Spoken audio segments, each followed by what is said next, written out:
उस समय ऐसे विचार थे जब देश में गांधी जी का सबसे क्रांतिकारी नेता के रूप में प्रभाव थे। दूसरा, उस समय सबसे कम उम्र के नेता के रूप में डॉक्टर भीमराव अंबेडकर जी उभर रहे थे।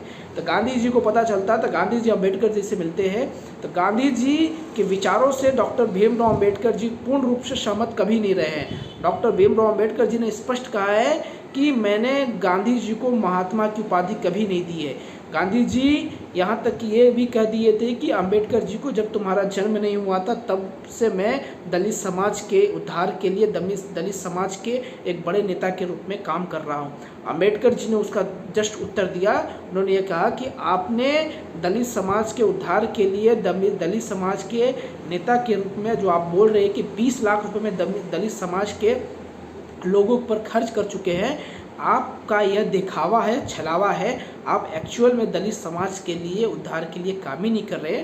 शरीर पर कोई खादी धारण करने से दलित समाज का उद्धारक नहीं होता है। दलित समाज में मैं जन्मा हूँ और मुझे पता है दलित समाज नहीं, पूरे हिंदू समाज की जो कुरीतियाँ है उसको कैसे दूर किया जाए, उसके लिए लड़ाई थी। जो एक वैचारिक मतभेद डॉक्टर भीमराव अम्बेडकर जी और महात्मा गांधी जी के रूप में दिखते हैं। खिलाफत आंदोलन का अगर हम बात करते हैं तो खिलाफत आंदोलन में भी डॉक्टर भीमराव अम्बेडकर जी पूर्ण रूप से महात्मा गांधी जी का विरोध करते हैं। वो स्पष्ट रूप से कहते हैं कि आप जिस खिलाफत आंदोलन का सपोर्ट कर रहे हैं वो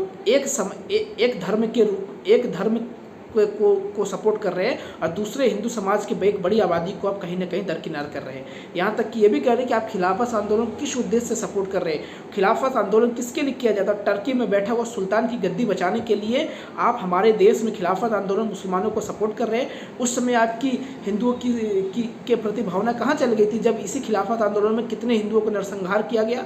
तो डॉक्टर भीमराव अंबेडकर जी के पूर्ण रूप से मत गांधी जी के विचारों से असहमत थे, क्योंकि गांधी जी के जो विचार थे, आइडियोलॉजी थी, वो मुस्लिम समाज को कहीं ना कहीं अधिक एक प्रेम करते थे और अधिक तवज्जो देते थे।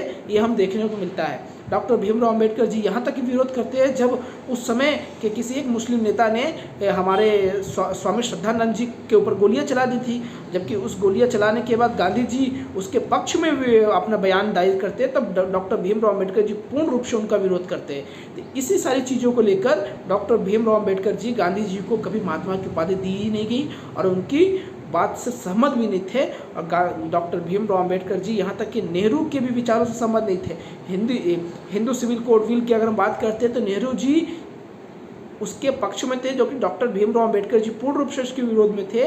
कि उनका स्पष्ट मत था कि हिंदू समाज में अगर हम दोबारा शादी कोई व्यक्ति करता है, दूसरी औरत को एक से अधिक शादी अगर विवाह करता है तो जिसके साथ उसका तलाक होता है उसमें तलाक का प्रावधान होना चाहिए और उसको कहीं ना कहीं भत्ता मिलनी चाहिए उस महिला को। जबकि ये उन्होंने एक बनाई थी जो कि दूसरे मुस्लिम समाज में ये कुरीतियाँ नहीं थी।